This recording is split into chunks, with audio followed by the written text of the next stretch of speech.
Topic is environmental analysis कि जो हमारा एनवायरनमेंट है उसको एनालाइज करना। अब एनवायरनमेंट किसका है? कंपनी के एनवायरनमेंट की हम बात कर रहे हैं।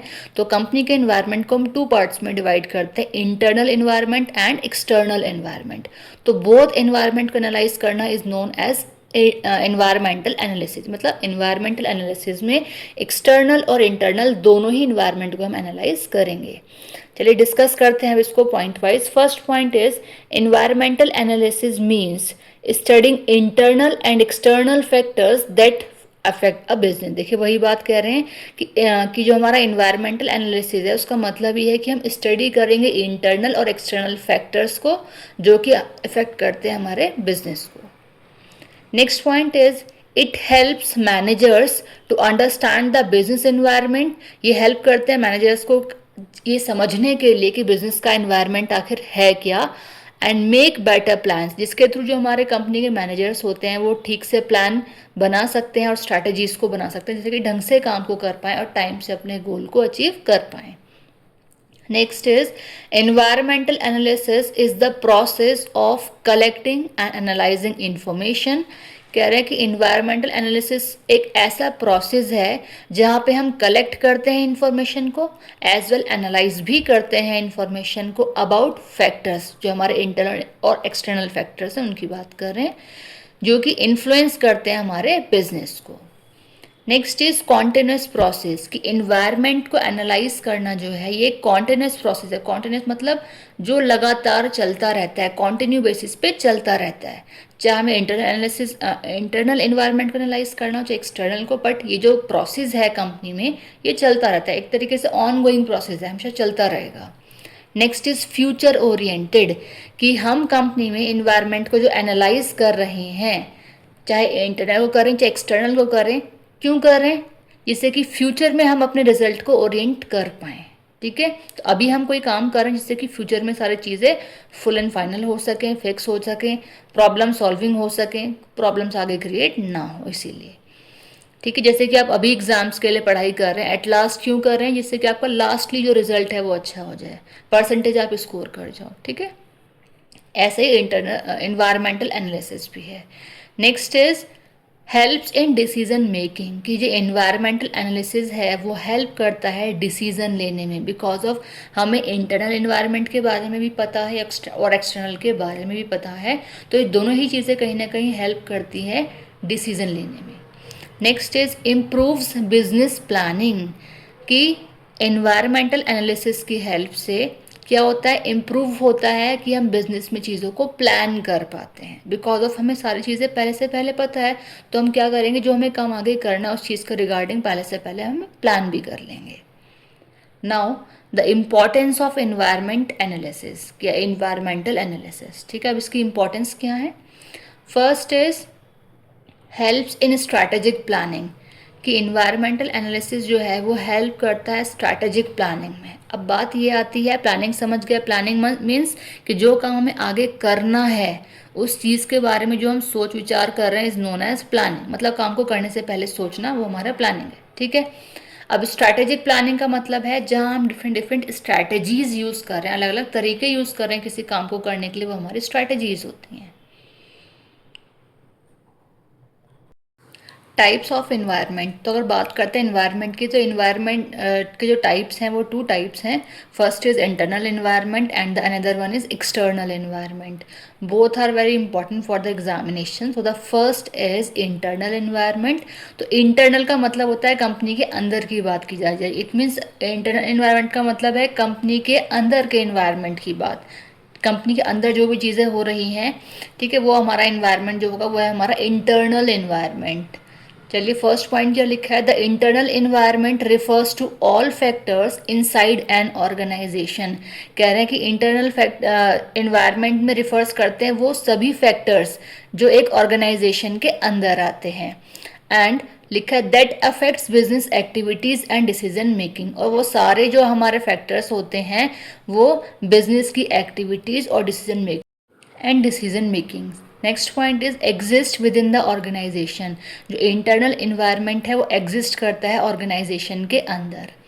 Next is controllable by management कि जो हमारा इंटरनल इन्वायरमेंट होता है वो मतलब कंट्रोल किया जाता है कंपनी के मैनेजमेंट के द्वारा, ठीक है। इट मीन्स जो मैनेजमेंट है वही इसको कंट्रोल कर सकता है। Next is directly affect business performance, कि जो इंटरनल एनवायरनमेंट होता है वो डायरेक्टली अफेक्ट करता है बिजनेस की परफॉर्मेंसेस को, कि बिजनेस कैसे परफॉर्म कर रहा है। Next point is helps achieve organisational goals, कि जो इंटरनल एनवायरनमेंट है वो हेल्प करता है अचीव करने के लिए ऑर्गेनाइजेशन के गोल्स को। इट मीन्स अगर हमें ऑर्गेनाइजेशन का गोल अचीव करना है तो इंटरनल एनवायरनमेंट भी हेल्प करता है इस चीज़ में। अब बात करते हैं कि जो हमारा इंटरनल एनवायरनमेंट है उसके एलिमेंट्स कौन कौन से हैं। तो फर्स्ट एलिमेंट है हमारा क्या, एम्प्लॉयज़। तो एम्प्लॉयज़ कौन होते हैं, वर्कर्स या फिर स्टाफ ऑफ द ऑर्गेनाइजेशन, ठीक है। नेक्स्ट है हमारा मैनेजमेंट। तो मैनेजमेंट क्या है, मैनेजर्स मतलब कि अगर बिजनेस की मैनेजर्स मान लो या टॉप अथॉरिटेबल पर्सन जो बिजनेस की एक्टिविटीज़ को प्लान कर रहे हैं वो हमारे आ जाएंगे मैनेजमेंट में। नेक्स्ट है हमारा ऑर्गेनाइजेशनल कल्चर। तो हमारी जो कंपनी की वैल्यूज़ हैं, बिलीव्स हैं, वर्किंग एनवायरनमेंट है, वो सारी चीज़ें हमारी किस में आ जाएगी, ऑर्गेनाइजेशनल कल्चर में। नेक्स्ट इज है हमारा फाइनेंशियल रिसोर्सेज। तो फाइनेंशियल रिसोर्सेज में आ जाएंगे हमारे मनी, मतलब जो पैसा है या फिर फंड्स जो अवेलेबल है बिजनेस के ऑपरेशंस के लिए, वो सारी चीज़ें हमारी आएंगी फाइनेंशियल रिसोर्सेज में। नेक्स्ट है हमारा टेक्नोलॉजी। तो टेक्नोलॉजी में क्या आती हैं, हमारी मशीन्स आ गई, कंपनी के सॉफ्टवेयर आ गए, टेक्नोलॉजिकल सिस्टम्स आ गए जो कि यूज़ होते हैं किस में, बिजनेस में, ठीक है। नेक्स्ट और लास्ट हमारा एलिमेंट है कंपनी पॉलिसीज। तो कंपनी की पॉलिसीज क्या है, कंपनी के रूल्स एंड गाइडलाइंस या फिर कंपनी के रूल्स एंड रेगुलेशंस जो कि फॉलो किए जाते हैं किसी भी ऑर्गेनाइजेशन में, वो है हमारी कंपनी की पॉलिसीज। तो ये क्या है, these are the elements of an internal environment. Now the second environment is the external environment. जैसे इंटरनल था हमारे कंपनी के अंदर का एनवायरनमेंट, ऐसे एक्सटर्नल है हमारे कंपनी के बाहर का एनवायरनमेंट, बट वो सारी चीज़ें कहीं ना कहीं कनेक्टेड होती है हमारी कंपनी से। So the first point is external environment refers to all factors outside the organisation. देखिए वही मैं जो कह रही हूँ कि एक्सटर्नल एनवायरनमेंट में रिफर्स करते हैं वो सभी फैक्टर्स जो कि ऑर्गेनाइजेशन के आउटसाइड मतलब बाहर होते हैं, और वो सभी चीज़ें जो हैं वो अफेक्ट करती हैं बिजनेस की एक्टिविटीज़ को और उसके डिसीजन मेकिंग को। Next point is exist outside the organisation. जो हमारा एक्सटर्नल एनवायरनमेंट होता है वो एग्जिस्ट करता है ऑर्गेनाइजेशन के बाहर, it mean outside the organisation. Next point is uncontrollable by business. Business के द्वारा एक्सटर्नल एनवायरनमेंट को कंट्रोल नहीं किया जा सकता, ठीक है। जैसे पॉलिटिकल पार्टीज वगैरह की, तो बिजनेस मतलब हमारी कंपनी के जो मेंबर्स हैं वो उसको कंट्रोल नहीं कर सकते, चाहे वो कितना भी टॉप अथॉरिटेबल पर्सन हो, ठीक। Next is affect business operations directly और इनडायरेक्टली। जो हमारा एक्सटर्नल एनवायरनमेंट है तो आउटसाइड पार्टी, लेकिन ये अफेक्ट करते हैं बिजनेस के ऑपरेशंस को, चाहे डायरेक्टली अफेक्ट करें चाहे इनडायरेक्टली अफेक्ट करें। नेक्स्ट इज डायनामिक, कि एक्सटर्नल एनवायरनमेंट होता है वो डायनामिक होता है। डायनामिक मीन्स चेंजेबल, जो फिक्स नहीं रहता, that is known as dynamic, ठीक है। अब नेक्स्ट पॉइंट हमारा क्या कहता है कि जो एक्सटर्नल एनवायरनमेंट है, ठीक है, उसके हमें डायरेक्ट जो एक्सटर्नल एनवायरनमेंट है उसको टू पार्ट्स में डिवाइड किया गया है। First is micro environment and another one is macro environment. So first is micro environment, factors that directly affect the business. मतलब माइक्रो एनवायरनमेंट हमारे वो फैक्टर्स हैं जो कि डायरेक्टली अफेक्ट करते हैं बिजनेस को, ठीक है।